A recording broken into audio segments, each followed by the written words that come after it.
출애굽기 29장 1절로 37절 말씀 교독합니다. 오늘 말씀은 내용이 좀 많지만 내용이 가지고 있는 주제는 딱 하나입니다. 제사장을 위임하는 방법, 제사장 위임식에 대한 규정입니다. 그래서 제사장은 이제 성막에서 제사를 드리는 역할을 하는데 그냥 하는 게 아니고 처음에 이제 제사장으로 세우는 의식을 먼저 하게 합니다. 그것이 바로 오늘 말씀에 나와 있는 방법입니다. 제사장을 어떻게 제사장으로 서게끔 처음에 세울 것이냐, 위임식 하잖아요. 담임 목사님도 위임식 한다잖아요. 여기에서 이제 이 제사장 위임식 하는 것 가지고 담임 목사님도 위임식을 그렇게 하게 되는 것이 성경을 근거로 해서, 그래서 이 직분을 잘 감당하도록 정식으로 이제 제사장으로서 이제 역할을 하라고 백성들 앞에서 딱 세워주는 의식이 바로 위임식입니다. 첫째는 제물을 준비하고 준비된 제사장 옷을 입혔습니다. 위임식 할 때 먼저 제물이 필요하죠. 제물은 어린 숫소와 흠없는 순양 둘을 준비하게 했습니다. 그리고 또 무교병과 기름 바른 무교전병을 준비해서 이제 제물로 가져오게 하고, 아론과 그 아들들은 제사장과 대제사장이죠. 아론의 가문만 제사장을 할 수 있어요. 그리고 그 아들 중에서 또 한 사람이 대제사장을 이어받는 거예요. 계속 이게 해오는 게 이스라엘의 법이고 전통이죠.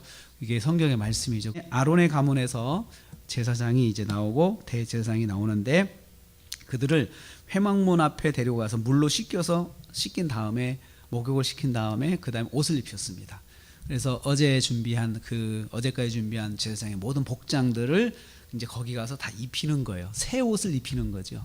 그래서 제사장이 자신이 평소에 입던 옷을 가지고 하나님 앞에 나가는 것이 아니고, 옷을 입고 나가는 게 아니고, 그 하나님을 섬기도록 만든 옷을 가지고 가서 입고 제사장이 역할을 감당하는 것입니다. 그리고 나서 10절부터 30절 말씀에는 번제와 속죄제를 드립니다. 속죄제와 번제를 드리죠. 근데 숫송아지를 잡아가지고 속죄제는 이제 이렇게 드리는데요. 그 피를 그 제단의 뿔에다가 발라요. 피를 제단 뿔에다 이렇게 바르고 그 다음에 남은 피는 제단에 다 쏟아요. 제단 아래에다 다 쏟는다라고 했어요.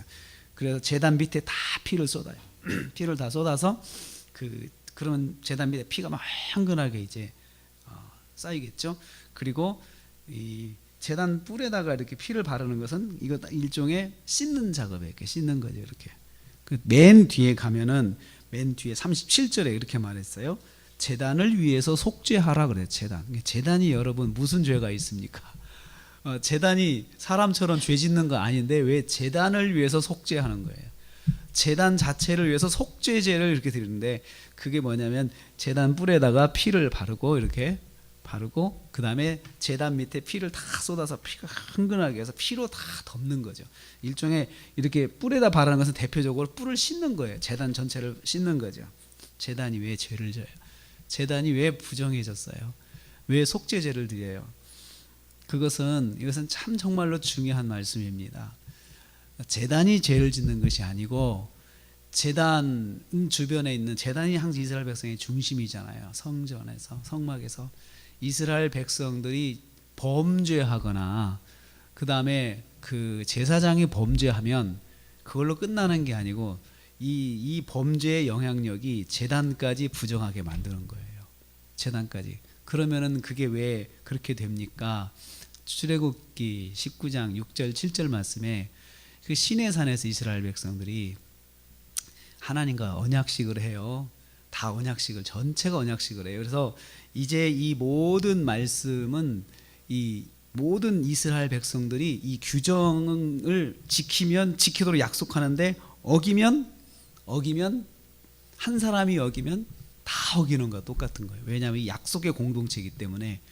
그래서 이 하나님께서 여기 이 직분을 감당하는 사람들뿐만 아니고 백성들이 죄를 지면 그 중심에 있는 그 제단까지도 부정하게 되는 거예요.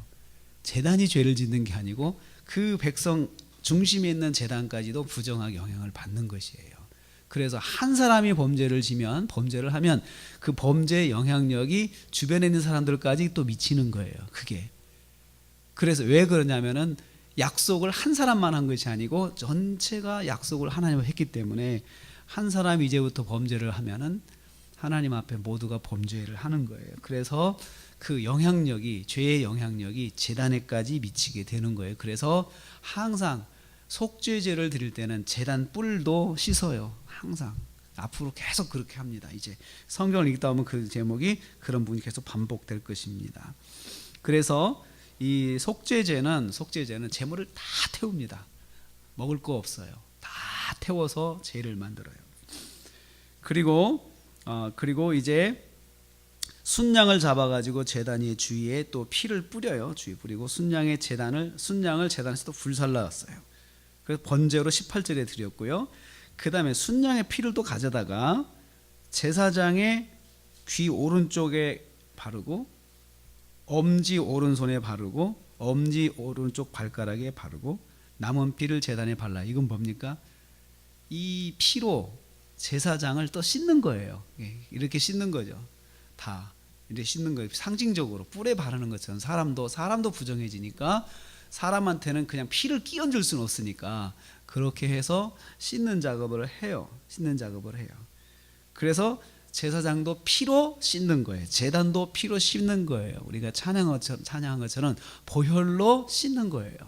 보혈로. 그래서 어떻게 보면 씻는 것보다도 보혈로 덮어버리는 거죠. 덮어버리는 거예요. 제단을 덮고 사람을 덮고 또 그렇게 하는 것이죠.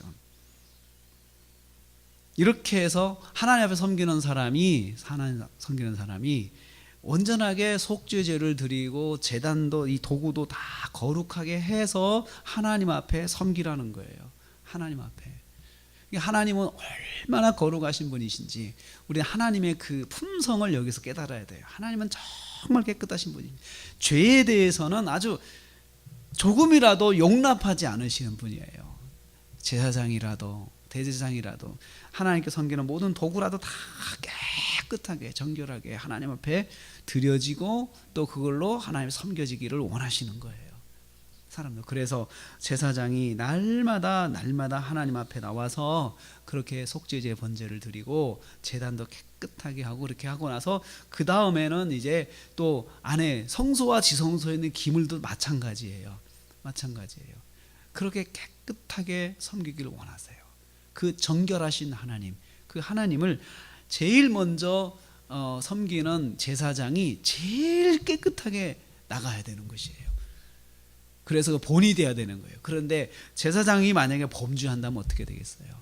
범죄한다면은 지금 백성들의 범죄가 이 제단을 먼저 오염을 시키죠. 부정하게 만들죠.